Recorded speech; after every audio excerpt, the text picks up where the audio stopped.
Tennessee Titans versus the New England Patriots and my future quarterback, Tom Brady. So you believe that it's gonna be the end of the TB12 era in New England? I'm hoping so. You ain't. I'm hoping so. I'm taking the Tennessee Titans in the football game. And the reason why I am is two reasons. One, I'm hoping the Patriots lose and Bill Belichick them break rank with Tom Brady and he signed with the Los Angeles Chargers next year. That's the first reason. The second reason I am is because Brady done got problems all over, man. And I said Julius Edelman have fallen off a cliff. And Mohamed Sanu, the thing is people don't talk about with Mohamed Sanu is that once the Atlanta Falcons was 1-7 with him. And then the Falcons ended up winning like 6 of their last 8 games or something like that when they traded him to the Patriots. And the wide receivers was getting open left and right for Matt Ryan. It was crazy how that happened. And now you see Mohamed Sanu, he either can't get open or he dropping passes. And so that offense is not rolling. They haven't rolled all year long. And we saw the New England Patriots early on in the season. The defense looked dominant, but we now know that they looked dominant because of the competition. Because, man, they done felt down to like 10th now in scoring defense. Mm-hmm. So people have been putting up points on them. Fitzmagic did his thing to him this past weekend. So when I look at Tennessee, I think what he's 7-2 since he became a starter. Tannehill. Mm-hmm. And Tannehill got, I think he had 22 touchdowns and 7 interceptions or something like that. And that kid been playing terrific football. And he don't lose the game for him. And they got 2 dynamite receivers. Mm-hmm. Both of those guys can play. And then you got Henry back there rushing for 200 yards. I think they're going to be able to go up to New England and come out with a victory, man.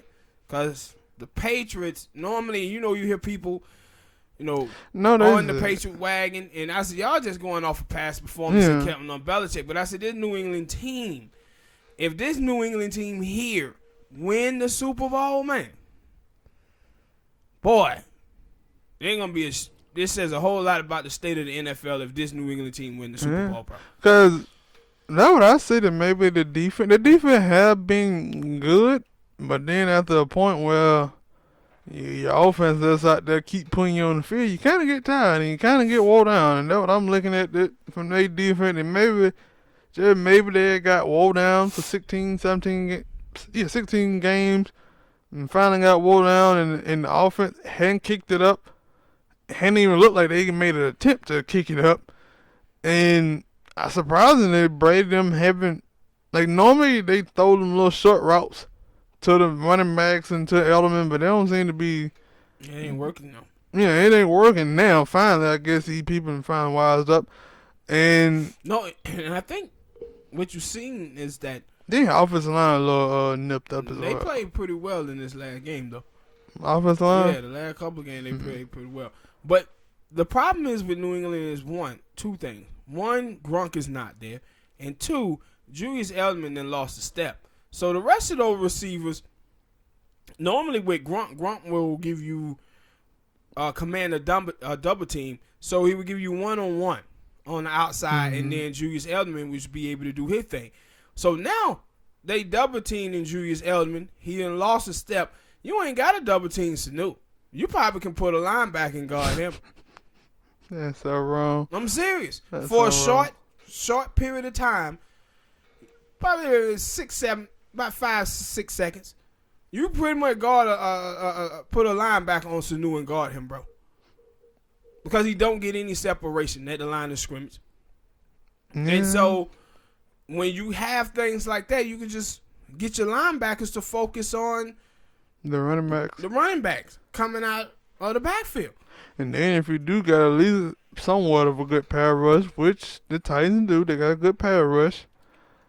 They got Landry, Jeffrey Simmons. I think it's Jeffrey Simmons. They got some people out on that defensive line and linebacker, and like they defense is pretty good. People just don't like. No, I think they do. They talk about it, but it was always the offense, and now the offense is going because I think Tannehill threw the ball downfield more time than he did when he was in Miami.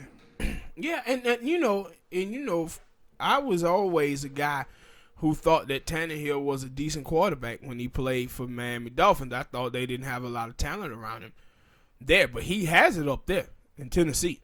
And it's funny because when you talk about the last game with Miami, you seen Devontae Parker finally, like this season, I think he's been a whole lot better than he has the previous year. Maybe Tannehill, if he played like that, Tannehill probably still being in Miami.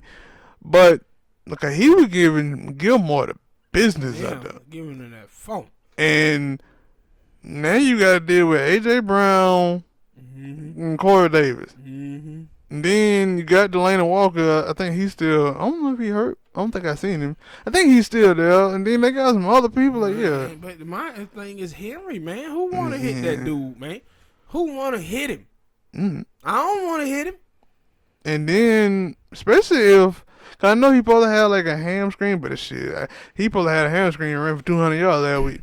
And that's the thing too about Henry that was surprising is that guy had an amazing season, and nobody talked about it. Yeah, led the season in rushing, man. Like he had an amazing season and nobody talked about it. And I think too, it was a little biased there because they wasn't talking about the Tennessee Titans neither. But Tannehill, when he came in, them boys got to rolling. And I said, this is a football team too. We got to understand that beat the brakes off the Patriots last year. Yeah, with Marcus Mariota. Yeah, with Mariota, they beat the brakes off of him. Yeah. So, and the team last year that Patriots had was better than this year's team. Yeah. So basically what we just told y'all, we taking the Titans in this game. Yeah, I'm taking Tennessee, man. What the score is? I'm gonna say the score gonna be something like, because I don't believe the Patriots can score 24 points. Damn, man, that's really low. I'm serious. I don't think they can score 24. So I'm going to say the score going to be 27,